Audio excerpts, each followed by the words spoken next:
আসসালামু আলাইকুম ওয়া রাহমাতুল্লাহি ওয়া বারাকাতুহু।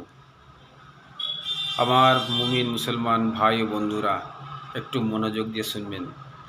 আজ 10 মুহররম আশুরার দিন। আজ কারবালার প্রান্তরে আমার আপনার প্যারে রাসূল হুজুর পাক মুহাম্মদ মুস্তাফা সাল্লাল্লাহু তাআলা আলাইহি সাল্লামের প্যারে নওয়াসা ইয়ানি কি নাতি, আদরের নাতি কারবালার প্রান্তরে শহীদ হয়ে যান। শুধু আজ আশুরার দিনে ওনার শহীদই নয়, আজ আশুরার দিনে আল্লাহ তাআলা কোরআনের মধ্যে বলেছেন যে আজ আদম আলাইহিস সালামকে সৃষ্টি করেছিলেন। আল্লাহ তাআলা আল কোরআন সূরা হিজর আয়াত নাম্বার 26 বলেছেন। এমনকি বহু জায়গায় বলেছেন। সূরা সাদ আয়াত নাম্বার 71 বলেছেন। সূরা বাকরা আয়াত নম্বর 30 বলেছেন, ওয়ালাকাদ খালাকনাল ইনসানা মিন সালসালিন মিন হামাইম মাসনুন। বললেন আমি আদমকে সৃষ্টি করছি, নাকি মানুষ সৃষ্টি করেছি ঠনঠনে শুষ্ক মৃত্তিকা দিয়ে। শুধু তাই নয়,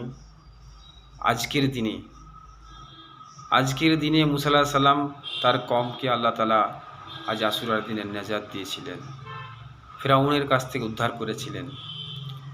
তাও আল্লাহ তাআলা কোরআনের মধ্যে বর্ণিত করে বললেন।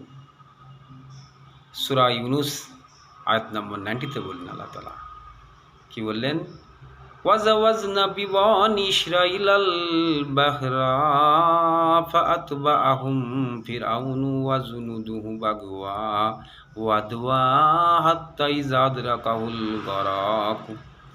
यानी কি যখন মুসা আলাইহিস সালাম আর তার কওমকে যখন আল্লাহ দরিয়া থেকে পার করে দিলেন,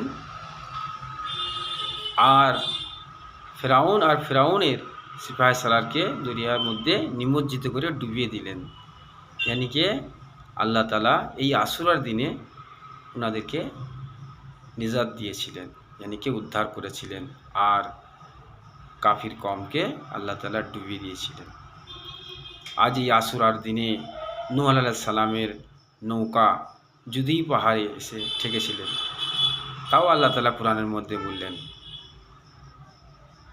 যেমন আল্লাহ তাআলা কোরআনের মধ্যে বললেন সূরা আল হুদ আয়াত নম্বর 44 বললেন, কি বললেন আল্লাহ তাআলা, ওয়াস্তাওয়াত আলাল জুদি ওয়া ক্বালা বুদাল্লিল কওমাজ জালিমিন।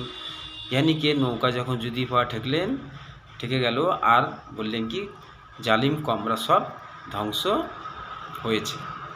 यानी কি আজ আশুরার দিনে জালিমরা সব ধ্বংস হয়েছিল। ফেরাউনের কওম ধ্বংস হয়েছিল, নূহ আলাইহিস সালামের জালিমরা ধ্বংস হয়েছিল। আজ আশুরার দিনে আজ আল্লাহ তাআলা আশুরার দিনে আমার আপনার আদি পিতা আদম আলাইহিস সালামকে জান্নাত থেকে দুনিয়ায় প্রেরণ করেছিলেন। বলেছিলেন কালা হাবিতু মিনহা জামিয়া বাদুকুম লিবাদিন আদুবুন।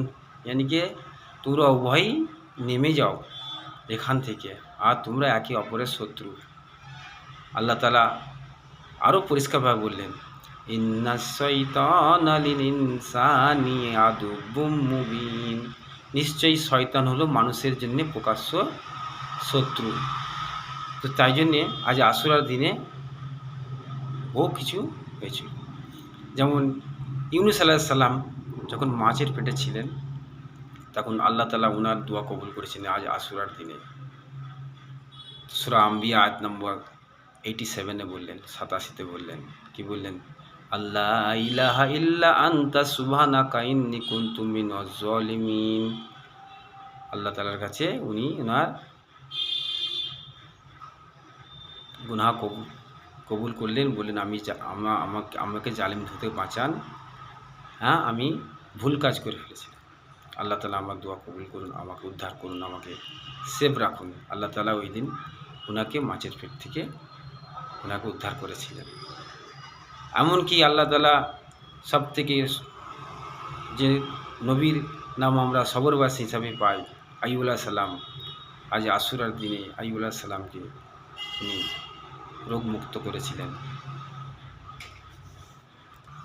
তাই রাসূলুল্লাহ সাল্লাম আজ আশুরার দিনে সকল উম্মতকে রোজা রাখার জন্য বলেছিলেন। কিন্তু যখন রাসূলুল্লাহ সাল্লাম দেখলেন যে ইহুদিরাও তাওরাতের মুসা আলাইহিস সালামের কমের উদ্ধারের যে করেছিলেন এই আশুরার দিনে, তারাও ওই আশুরার দিনে রোজা রাখেন, তাই রাসূলুল্লাহ সাল্লাম তার উম্মতদের বললেন, তোমরা আশুরার দিনে একটি রোজা রাখো, যেটা খুব ইম্পর্ট্যান্ট, আর তার আগে বা পরে আরেকটি রোজা রাখবেন। তাই আমাদের সকলেরই রাসূলুল্লাহ সাল্লামের কথা ইয়ানিকে সুন্নত হিসাবে ওনাকে মেনে চলতে পারলেই আমাদের জীবন সাফল্য হবে। আজ আশুরার দিন, আজ সকলেই নিশ্চয়ই জিকির ওয়াজকার রোজা রাখছেন। তো আর সকলেরই রোজা জিকির ওয়াজকার যেন আল্লাহ তাআলা কবুল করেন। আমরা সকলে মিলে বলি আমিন।